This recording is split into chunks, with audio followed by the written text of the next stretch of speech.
Good morning, church. We are concluding today our Joy in Loving People series, and it is my honor to get to welcome our guest speaker, Chris Legg.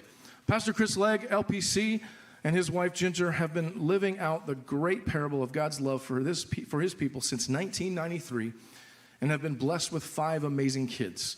He's the lead pastor of South Spring Baptist Church in Tyler, Texas, and is also the founding owner of Aletheia Family Counseling Center. Would you please welcome Chris Legg? Thanks, Ben. All right. We're going to jump right in. I love the theme of finding joy and loving others that you guys have been doing. It's one of the indicators.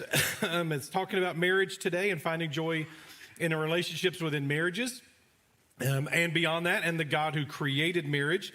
I'll be moving pretty quickly through this kind of stuff. Part of why my son and I turned this into a book is because it's really hard to talk about some of this stuff in different settings, sometimes because of who the audience is, sometimes because of the time limits that you have, all that kind of stuff. And so today I hope will be encouraging to you. I will do my best to unpack this. It's going to be a real challenge. I believe in the biblical role of this sacred pulpit. In fact, at South Spring today, they will be going through Luke. We teach straight through a book, and we just keep doing that. And when you guys had this theme, Wayne read the book. He was one of the first readers of the book and said, I want you to come. And it turned out Father's Day was the perfect day to come and share some of this stuff, hopefully as an encouraging message for you guys. I know Father's Day sermons are kind of infamous. Mother's Day sermons are always like, moms, you rock. You're the best. You know, you do everything awesome. And Father's Day sermons are like, come on, dads, you can do better. You should get right with this.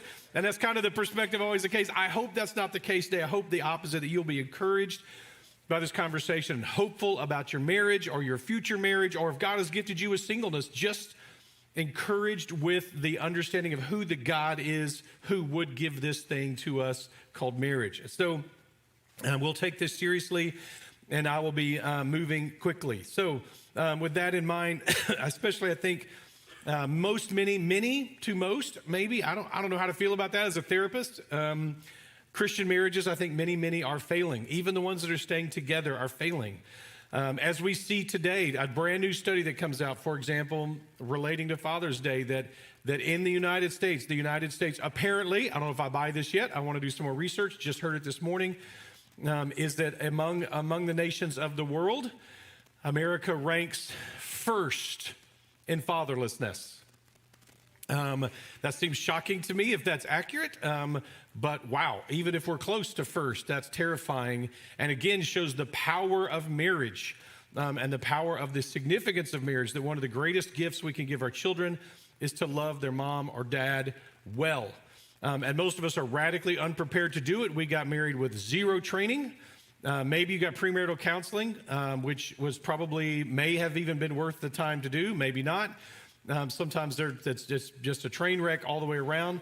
We prepare for years and years and years for a career, and then most of us, especially men, have never even read a single marriage book or marriage conference, and we're supposed to somehow figure this thing out that's so much more difficult than a career. And we had an adventure this year in my family, which was that our eldest son got married, and which was fantastic and a great experience. In the meantime, as we were developing this, he is a gifted writer, and that's why he was helping me write this. At the time, he was neither married nor had sex, and yet he was writing this book with me, which was fantastic because he's a great writer. But I will tell you what, if you want to have a mirror put in your face, write a book about marriage and sex with your own kid. You get to hear all kinds of things about what your marriage actually looks like to your own children. And so it was a great gift to get to spend that time with him and do that. So I'm going to unpack this basic concept quickly, that really there are 2 ways to come at this question of marriage. What is marriage and where does it come from? And one is the secular kind of sociological perspective, which is this. Someday, many millions of years ago, or at least hundreds of thousands of years ago, there was a caveman, And this caveman wanted to have sex whenever he wanted to. And there was a cave woman who wanted to have protection and provision for her children. And they said, you've got a commodity that I want, and you've got a commodity that I want. What if we traded commodities? Right? What if we created this little exchange system, and so long as I continue to keep you well provided with the commodity that you won't go seek that out with other cave women or cavemen, and vice versa. And so they created this kind of transactional contract, and that's the root source of marriage. Now, shockingly, if you've been to many even Christian marriage conferences, read even Christian marriage books, sometimes, I think more often than not, sadly, this is the perspective presented of what marriage is. That marriage is, he's got certain wants and needs, she's got certain wants and needs. Hey, we ought to get together and make a trade.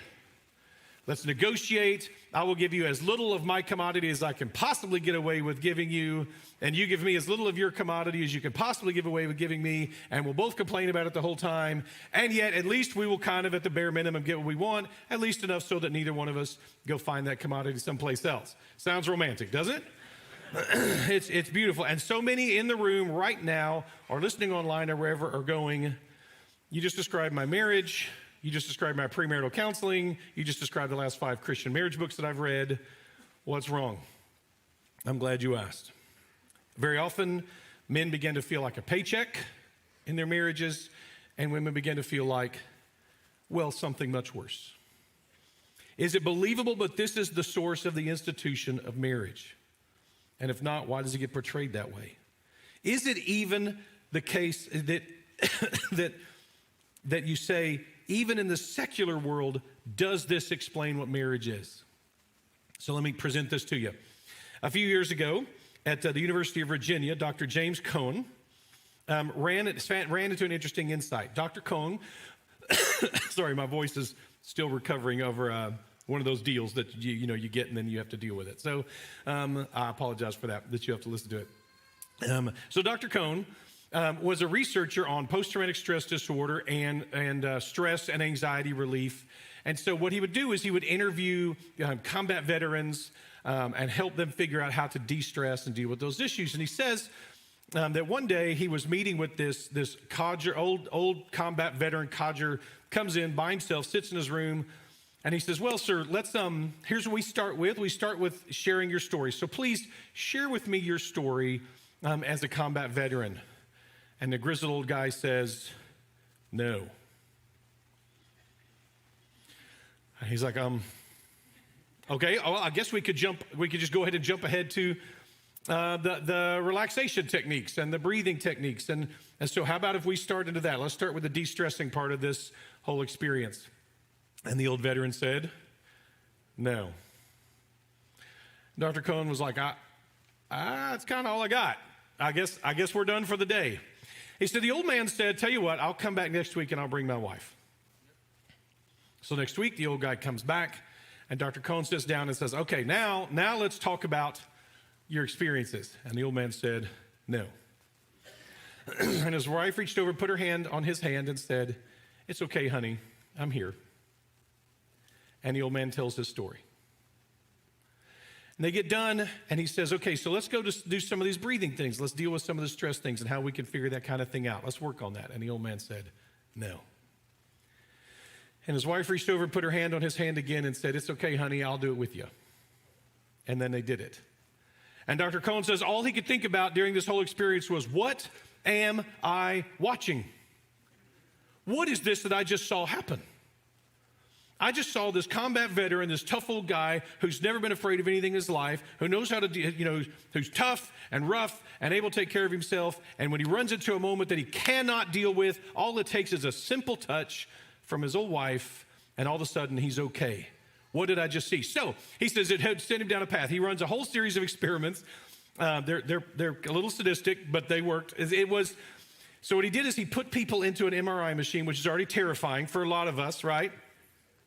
Imagine me putting an MRI machine, and then he says, while you're in here, we've got you all plugged in, we've got you all, all this, and we're going to flash colors in front of your eyes, and if the color blue flashes in front of your eyes, then there's a 25% chance you're going to receive an electric shock. Okay? Now, you can imagine people's anxiety, which is already up here, just being in the machine at all of a sudden it's like, and when the blue color flashes, their anxiety goes through the roof. So he had the control group that experienced that, and then he had another group that what they had was a total stranger, a nurse come and this nurse will hold your hand while you're going through this experience. And their anxiety, those people's anxiety dropped almost 15% from the top with just a total stranger holding their hand. But what he had also done is he had run and evaluated the level of how good these marriages were these people had. And the ones who were in really good marriages, what he did is say, okay, you can have your spouse in the room with you, hold your hand. And the spouse would come in and hold their hand, and their anxiety levels would drop back to baseline, even under those conditions. Now, those of us who are married, if you're in a great marriage, you're like, I get this, right? There is someone in the room who's holding my hand who, if necessary, will kill everybody else in the room to keep me safe, right? Who will fight for me to the death if that's what's called for. And their anxiety dropped down to 0. Then he ran a secondary part of this, which is fascinating, which is when he said, okay, now you're in the MRI machine. When the color flashes blue, so remember, these people's anxiety drops to nothing. Now when the color flashes blue, it's not you that's going to get shocked. It's the person whose hand you're holding. They're going to get shocked. And all of a sudden, their anxiety spiked back up to the highest levels. They were much more concerned about their spouse getting shocked than they were themselves getting shocked. And Dr. Cohen, a secular man as far as I know, says, it's as if these two people have developed one mind. Well, someone should have told him. Someone should have told him that a long time ago there was a God who predicted that, who said that would be the case. I don't think the caveman model even works for him. Even what he's learning is not explained by that. I have a different theory. It's this. There's a creator who intelligently and intentionally designed and created not only the whole universe and its laws, but designed and created certain institutions with purpose, intentionality as well.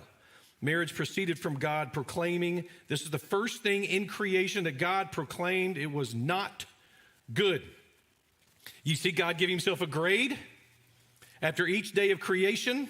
He creates and he goes, yep, I rock. And I'm a creator. Yep, that was great too. I nailed that one. This was perfect. I've got all this. He gets to the end of some point and he goes, you know what? But it's not good that the boy's alone. The first thing he creates that's not good is the fact that Adam is alone. And so God solves this, not with more time with God. Hey, I'm not going to walk in the morning and the evening with you. No, he solves us with another person.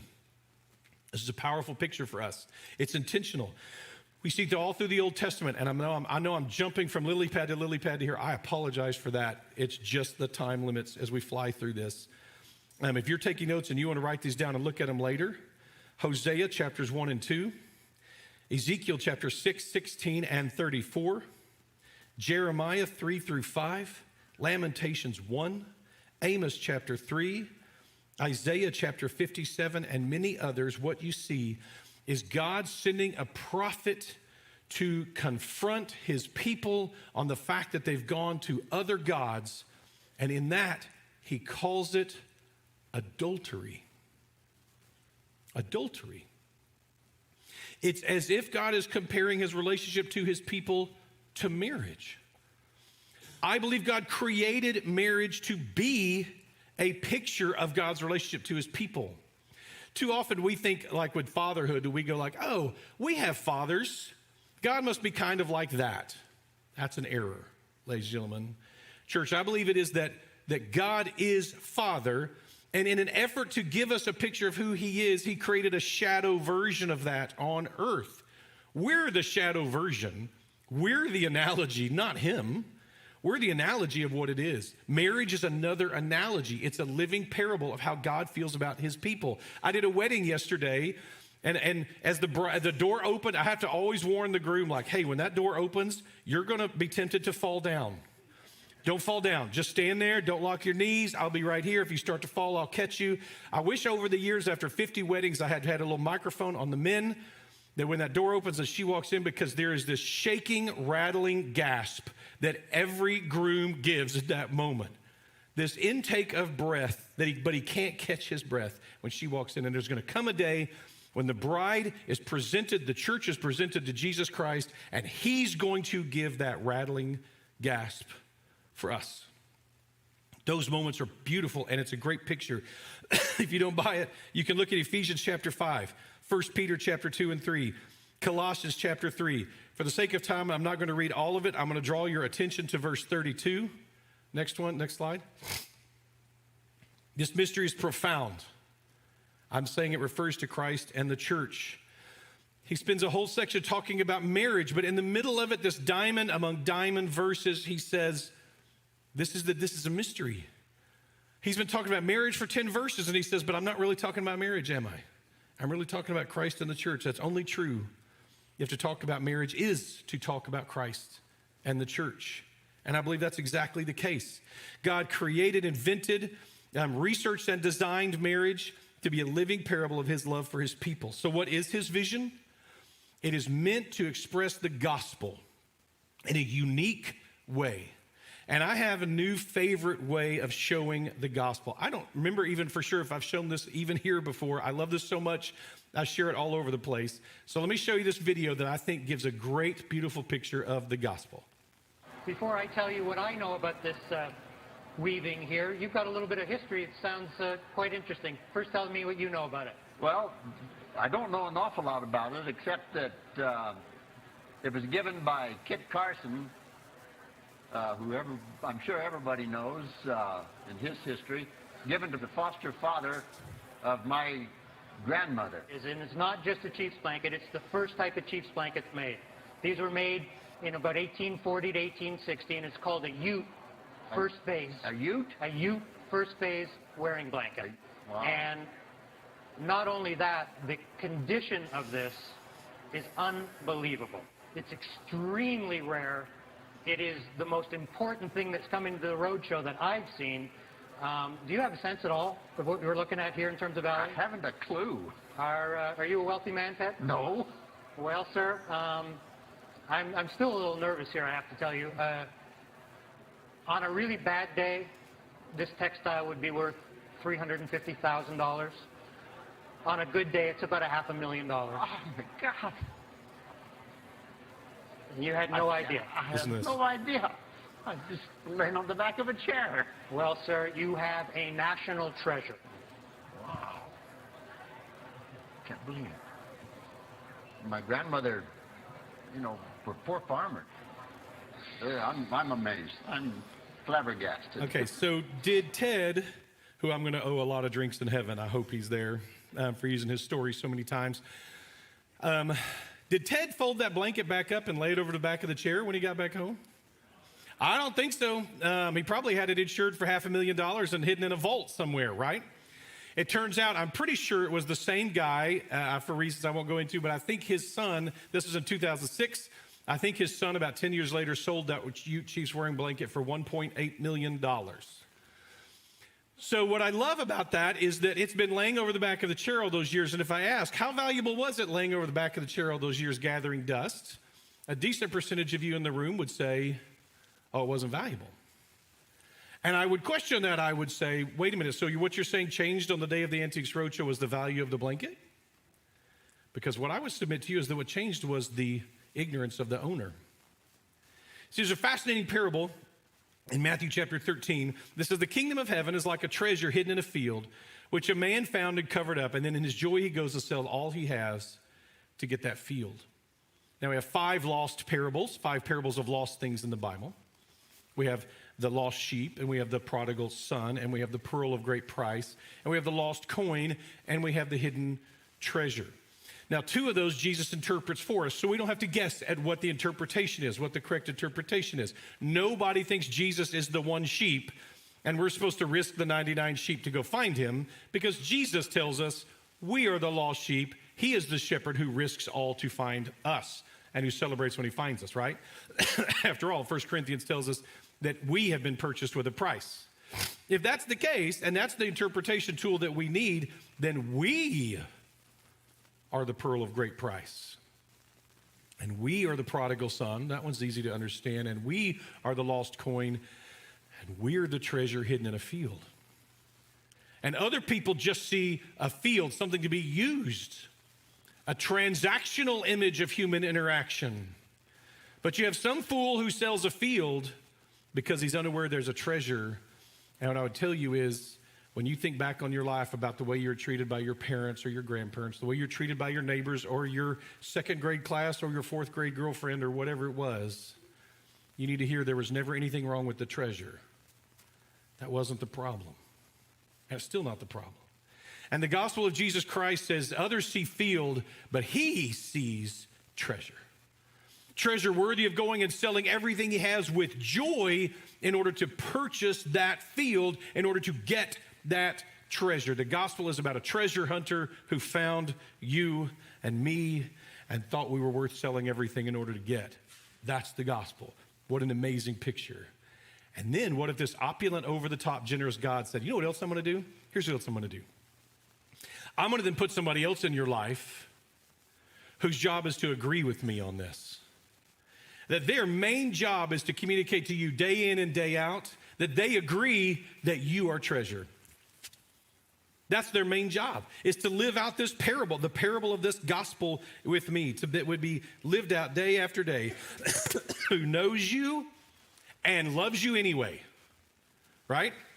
This is the sign of the great marriage. Victor Hugo, who wrote maybe the greatest treatise on grace ever, that was his intention, by the way, called Les Mis, says this: the supreme happiness of life is the conviction of being loved for yourself, or more correctly, being loved in spite of yourself. What if someone knew you and loved you anyway? What if someone knew you and chose you anyway? If you know yourself, if you've ever met you, you probably don't see a lot of treasure there. And if you do, you may have a different problem, right? You probably don't see a lot of treasure when you look at yourself. You know what's going on in your head. You know how frail and flawed you are. And so what's it like when there's a God who delusionally loves you as treasure because he says so? How do you know you're treasure? Because he said you were treasure. And here's what's wild. By the way, you can't decide your treasure yourself. You can't make yourself treasure. It's one of the biggest dangers right now. Young people, please hear this. As you're being told by the world that only you get to speak about you, that only you get to say things true about you, you need to know that is craziness on a stick.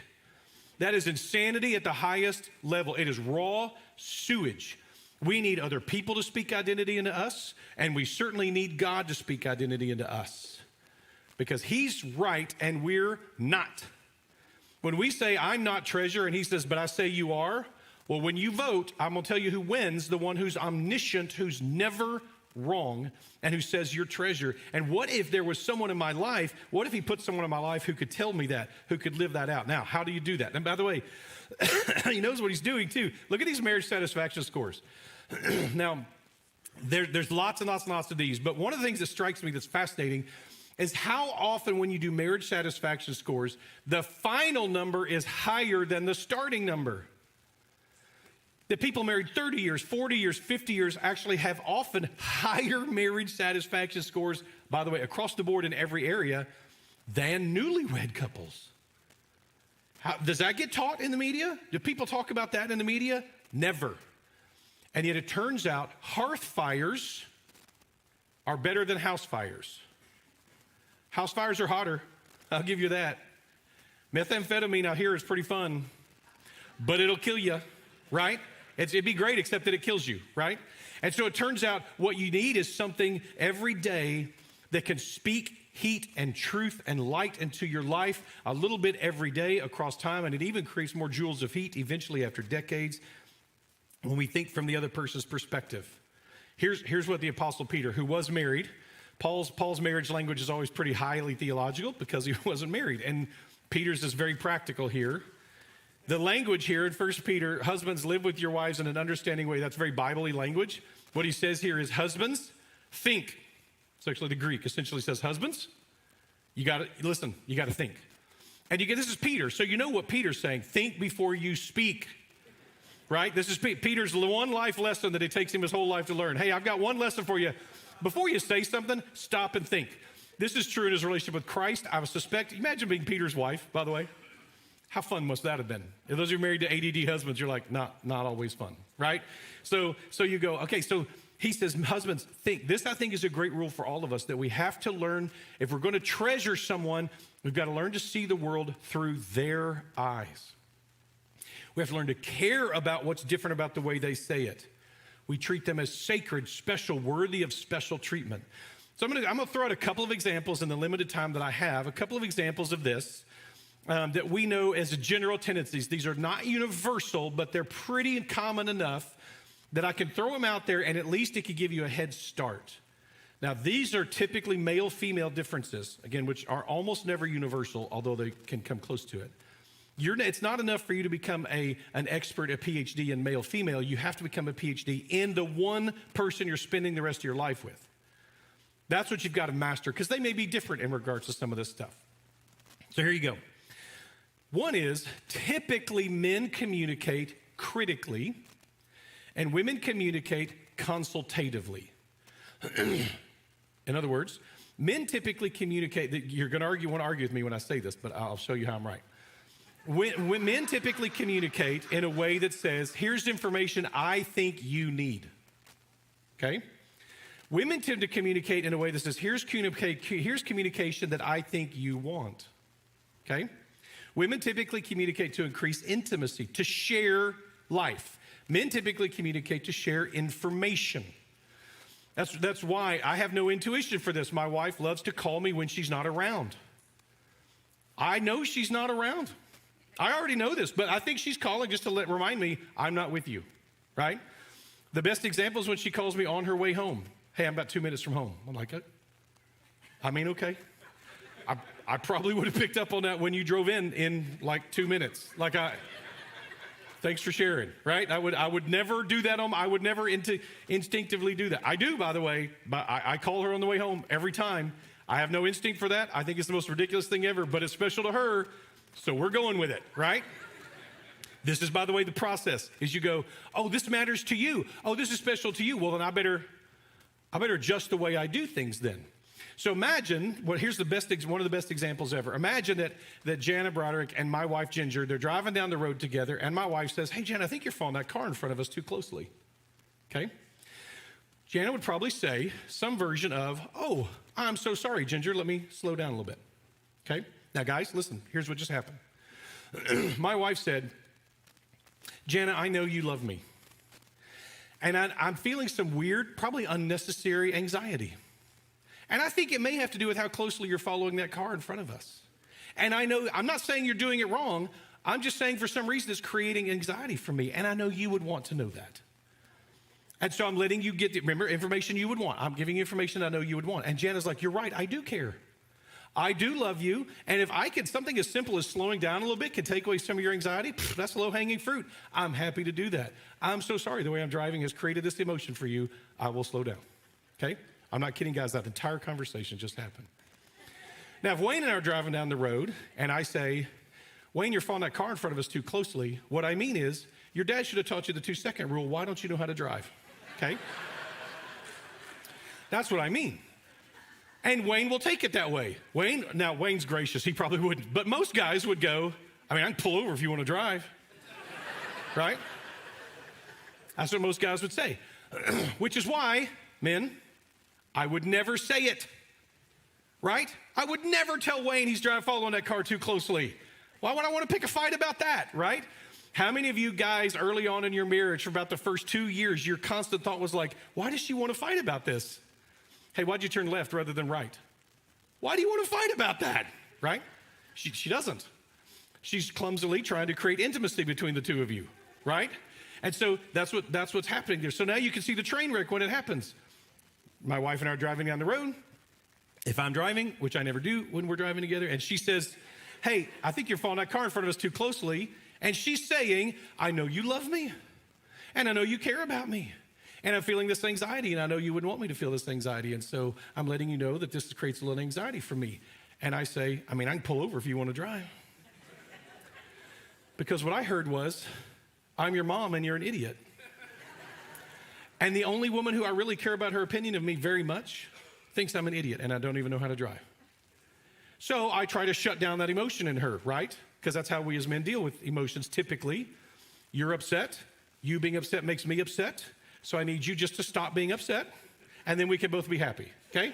See, solved it. Solved it like that. You just don't be upset, then neither one of us has to be upset, and we can both be happy people, right? And so I try to shut down that way of thinking. I'm going to shut that down so you don't ever think that way again. And what she hears is, oh, you don't love me, and you don't care about my perspective, and you don't care about my emotions. You're more concerned with your ego than anything else. I'm not going to have women do it, but if I ask women in the room, how many of you would never, at this point, after being married a year or two, would never comment on your husband's driving because you don't want the emotional blowback you're going to get if you even comment on it?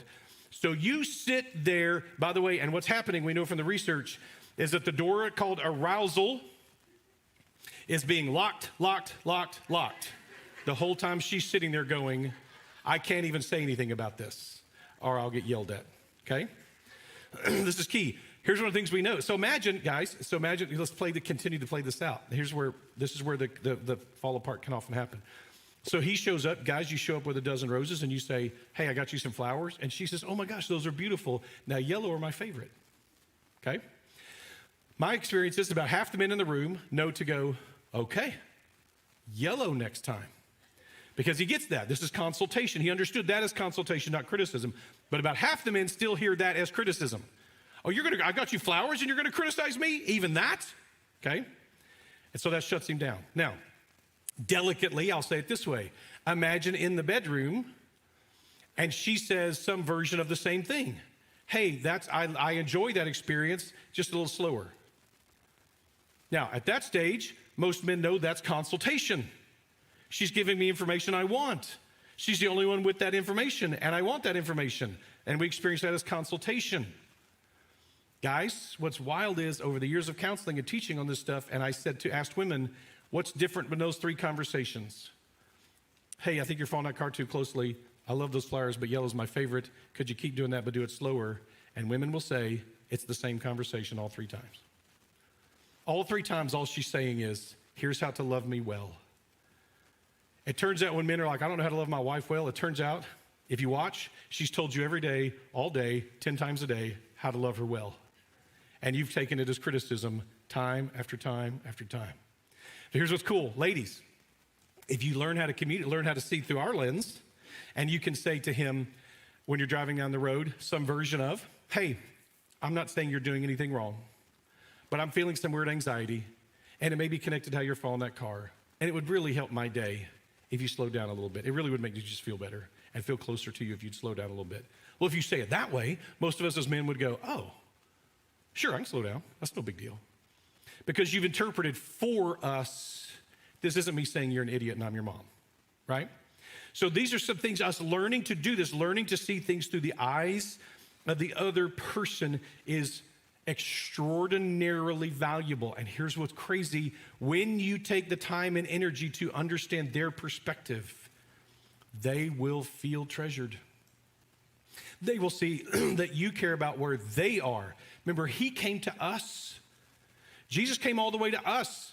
He came all the way from heaven to earth, and from earth to the life of a servant to a cross, and the death of a cross. And then he came back from that cross. And then he came all the way to reconcile with us. And the example of the Apostle Peter, he even takes the last step. I'll love you. Just give me whatever love you can give me. He takes all those steps to reach us where we are as the shepherd. He creates a high, noble, romantic, poetic, mystical, sacred view of marriage that will be inspiring to our children and our neighbors. I'm telling you, I've come to believe over the years that the reason we lose students when they go off to college is not because of sex, drugs, rock and roll, or liberal professors. It is because their parents' marriage stunk. And there was nothing inspiring about the gospel in their parents' marriage. And the Apostle Paul told us back in Ephesians 5, it is a living parable of his love for his people, bad and good. If your children see that you don't love your husband and love your wife well, that you don't sacrifice for them and submit to them, then they understand perfectly well that what you're saying about the gospel is that it's a joke. But if we could learn to have these marriages be powerful, filled with the power that God gave us, naked and unashamed, that we're recreating a garden like God who loves to give good gifts, we're creating for us, and we learn to do it his way, man, huge. I don't think we could build churches fast enough if we had marriages like this. I think people would be desperately clawing at the door as their marriages are failing, saying, help me, help me, help me. If we understand our spouse the way they see, how the arousal door locks and how they unlocks, to make good use of that knowledge. And by the way, let me show you the real quick why it gets really hard, to show you my last example, or my second last example, the marriage satisfaction scores again. You'll notice most marriages start off pretty good. And then at about year 2, 3, 4, 5, somewhere around there, they face a cataclysm. Some massive catastrophe hits marriage, and it plummets down to almost its lowest point. What is that? Children, right? Children are devastating to marriage. It's because we are different, so different from each other, and we spend psychological energy to love each other well. If she's an extrovert and I'm an introvert, I'm going to have to spend psychological energy to go party with her. Or she's going to have to spend psychological energy to hang out at home. For most men, sexual engagement is integrated into our identity. It's part of who we are. It's integrated well into who we are. Men never come in and say, I wish my wife would pursue me more non-sexually. It's not because men just want sex. By the way, the research blows that out of the water. What men want is what sex means. I'm going to further detail there because it's too much. But men typically integrate it into our identity. So when you pursue him sexually, we believe you're pursuing us. The Feldens found this out.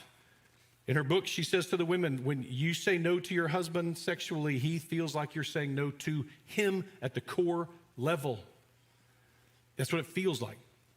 So with that in mind, understanding that that's the perspective, what happens is, but what if the fact that women don't integrate, most women don't integrate sexual engagement into their identity? Women spend their whole lives wondering, is this about me or is this about sex? Because most women naturally, intuitively divide that out. Well, so what that means is because it doesn't come naturally, she has to spend some psychological energy to engage there. Say 20%. I'm just making up a number, no one knows. 20% of her psychological energy to engage there. Well, when they were first married, she always had 20%. Right? I mean, she went to bed with 40, 50% still sitting there, just laying around all the time, no one demanding anything of her. And all of a sudden they have children, and these little emotional, psychological vampires just suck all the life out of her. And so then when it comes time to like, hey, we want to engage, for him it costs 0, and it's worth 40 points of psychological energy.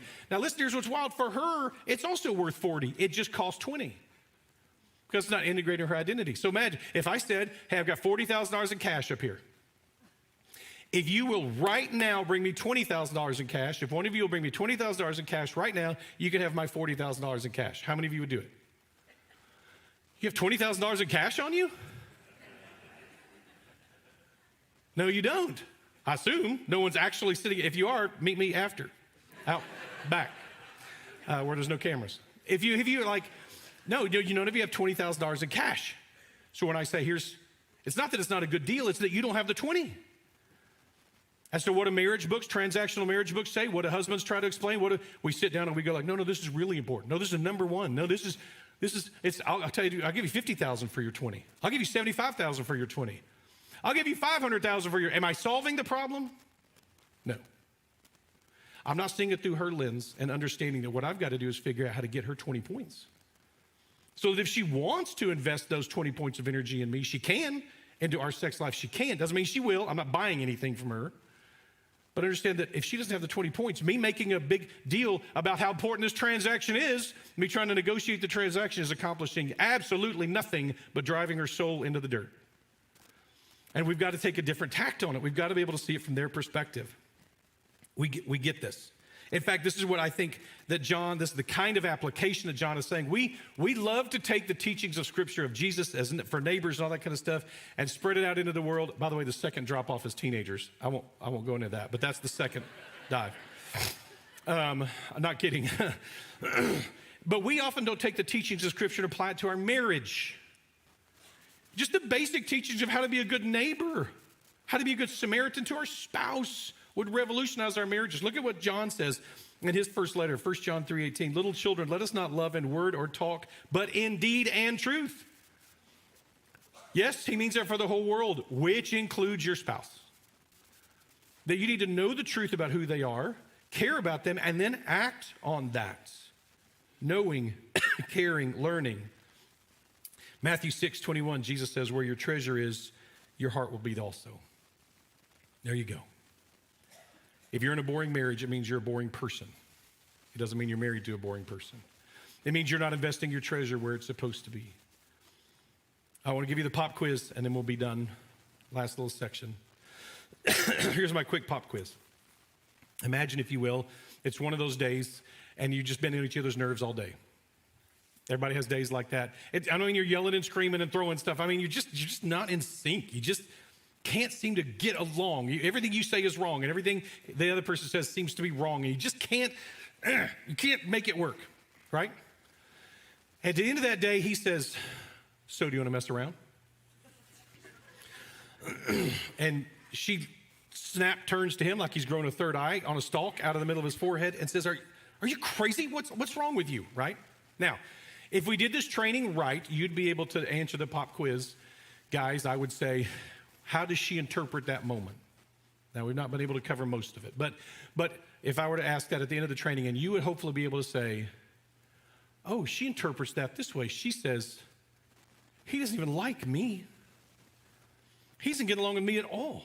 He doesn't like my company. He doesn't enjoy me, but he sure still wants to mess around, doesn't he? She divides him out, and she feels like all he cares about is this one.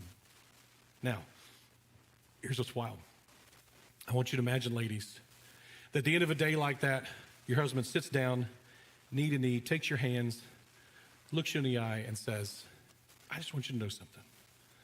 After a day like today, when we can't seem to get anything together, I want you to know something very clearly.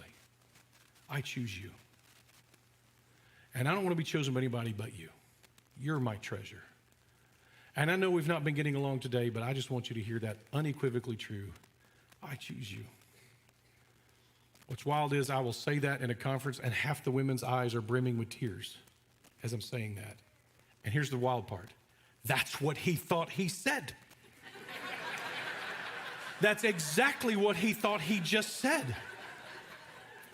And so to understand this, if we can learn to see it through the other person's lens, one, and then love them. If God created a system in which we can treasure each other in his name and re-communicate the gospel 1,000 times a day to this person who needs to hear it 1,000 times a day.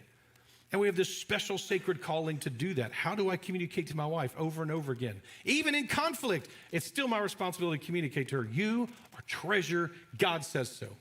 You may not feel it. I may not even feel it. That just makes us wrong. I still communicate the truth of that. Now, you may be thinking, that's not possible. By the way, when I understood the research on this and understood the way this worked, the first thing I had to do was repent.